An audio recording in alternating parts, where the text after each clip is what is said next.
ఏమైంది మహా నీకు? కాసేపు వస్తానంటావు, కాసేపు రానంటావు, ఎందుకంత కన్ఫ్యూజను?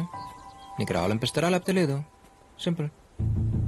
నీకేదైనా సింపుల్లేలే, ఎందుకంటే నీకు నచ్చినట్టు నువ్వు ఉండగలుగుతున్నావు. అందరూ అలా ఉండలేరుగా. నా సిచ్యువేషన్ నుండి అప్పుడే అర్థం అవుతుంది. ఏయ్, ప్రాబ్లం ఏంటి చెప్పండి, నా మీద పడతావేంటి? లేకపోతే ఏంటి? నేను పుట్టగానే నా పేరేం పెట్టాలని ఆలోచించడానికంటే ముందే పేరుకు ముందు డాక్టర్ ఉండాల్సిందే అని ఫిక్స్ అయిపోయారు. అన్నప్రాసన రోజు అన్నిటితో పాటు స్టెథోస్కోప్ కూడా పెట్టిన ఫ్యామిలీ మాది. నా బ్యాడ్ లక్ కాకపోతే అన్నిటిని కాదని స్ట్రైట్ గా వెళ్లి స్టెథోస్కోప్ ని పట్టుకున్నానంట. కర్మ కర్మ. ఇంట్లో ఆల్మోస్ట్ అందరూ డాక్టర్లు, ఇంజనీర్లే.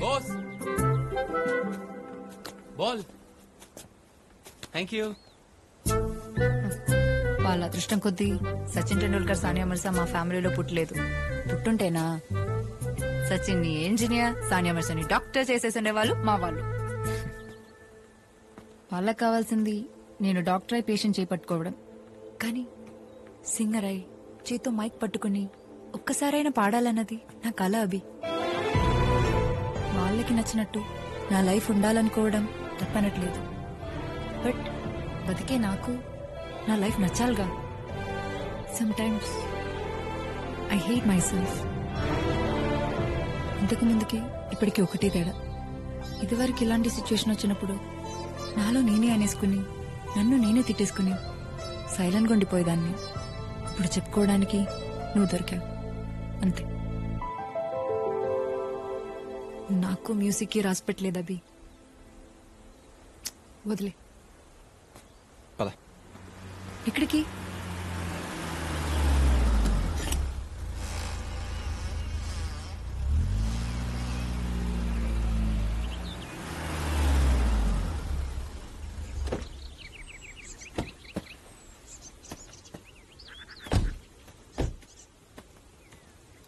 అభి, నిన్నే ఎక్కడికి తీసుకొచ్చావు?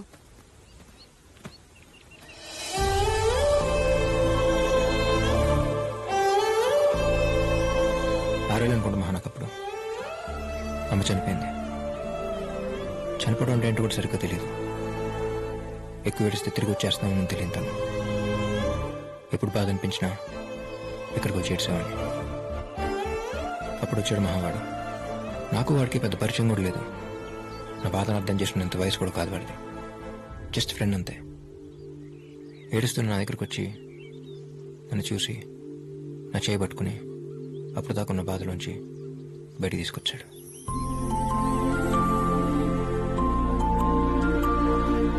లైఫ్లో ఇంకా బయటపడలేనేమో అనుకున్నాను. అంత సింపుల్గా బయటపడతాను అనుకోలేదు. ఆ తర్వాత ఆ సిచ్యువేషన్తో కంపేర్ చేస్తే ఏదైనా సింపుల్గానే అనిపిస్తుంది. నీ విషయంలో కూడా అంతే. డాక్టర్ అంటే 24 గంటలు హాస్పిటల్లో ఉండక్కర్లేదుగా. రోజుకి 8 hours అంతే. నీకు నచ్చినట్టు నువ్వు ఉండు.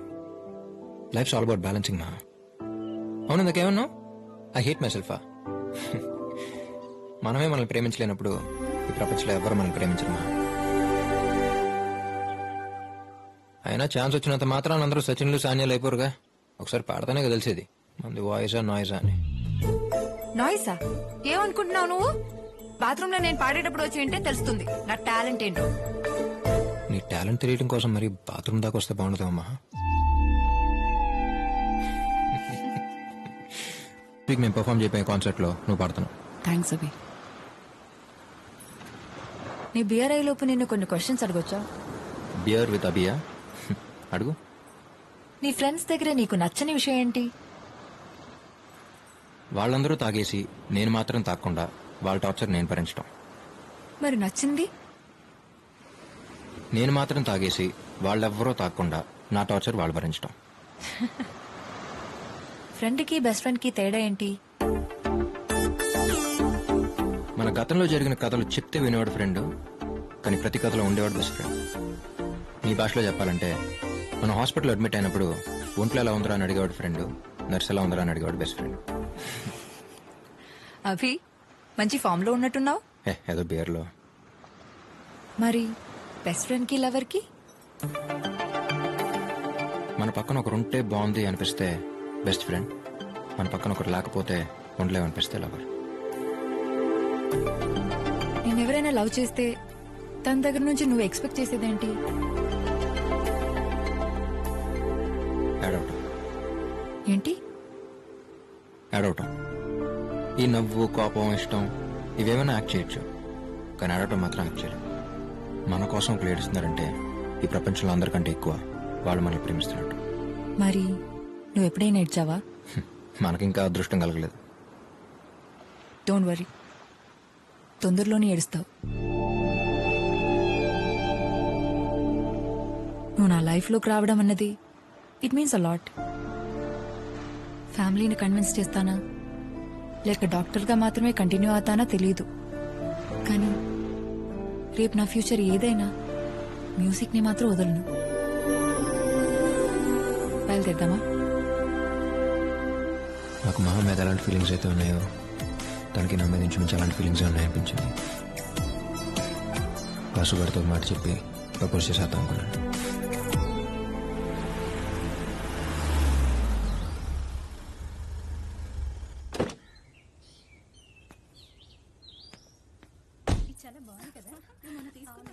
రాబి, ఏ వాడొస్తేనే కానీ ఇంటికి దారి కనబడదా నీకు?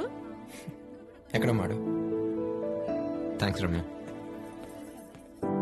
Hi Abhi. Hi uncle. Hi. రే రే, ఏంట్రా సడన్ గా చెప్తే స్టేషన్కి వచ్చేవాడుగా. ప్రాజెక్ట్ ముందే అయిపోయింది బాబాయ్, అనుకోకుండా బయలుదేరి వచ్చా.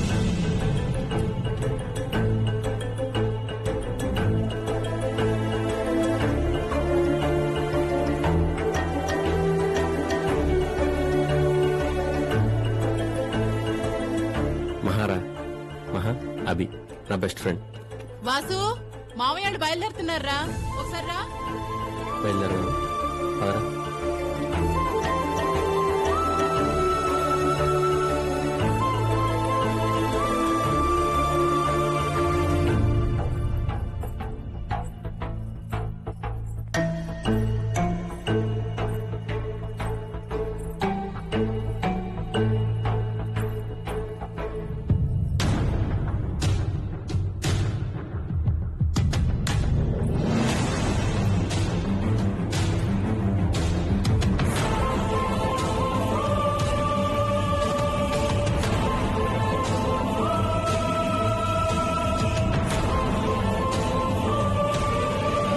ఎలాగో ఆడికి 2 నెలల్లో ఉద్యోగం వచ్చేస్తుంది.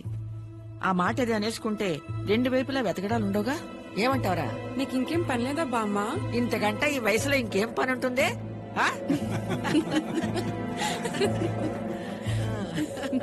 చెప్పేందుకు ఏం జరగలేదురా. లాస్ట్ ఇయర్ పెళ్లికి వెళ్ళాను కదా ఇంట్లో వాళ్ళతో, మహా వాళ్ళ అన్నైతే. చాలా రోజుల తర్వాత మళ్ళీ తను నేను అక్కడే చూశాను. అప్పుడెప్పుడో వచ్చిన మిస్అండర్స్టాండింగ్ వల్ల మాటలేదు మా ఫ్యామిలీస్ మధ్య. ఆ పెళ్ళిలో మా బామ్మ ఎమోషనల్ పర్ఫార్మెన్స్ కి అందరూ సరెండర్. ఆ తర్వాత అకేషనల్ గా ఫ్యామిలీస్ కలవటం, మాట్లాడుకోవటం ఇలా చాలా జరిగాయి. మహాన్ చూసిన తక్కువ సార్లు, మాట్లాడుకుని చాలా తక్కువ మాటలు. కానీ ఎందుకో తెలియదు, తను నాకు బాగా నచ్చింది. తన గురించి నాలో నేను ఎలా అనుకోవటం తప్ప ఇలా అనుకుంటున్నాను మహాకి ఏమాత్రం తెలియదు. లక్కో God's grace everything looks positive. నా విషయంలో ఇద్దరు ఫ్యామిలీస్ చాలా హ్యాపీ. నాలాంటి ఆలోచన తనకే ఉంటే అసలు ప్రాబ్లం లేదురా. బట్ తన మనసులో ఏముందో తెలియాలిగా. చూద్దాం. సర్లే, నా సంగతి అలా ఉంచి నువ్వు లవ్లో పట్టవేంట్రా? ఎవరా అమ్మాయి? నా పరిచయం చేయవా?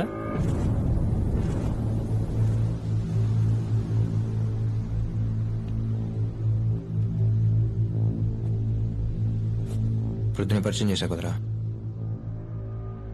నేను లవ్ చేస్తుంది మహాన్.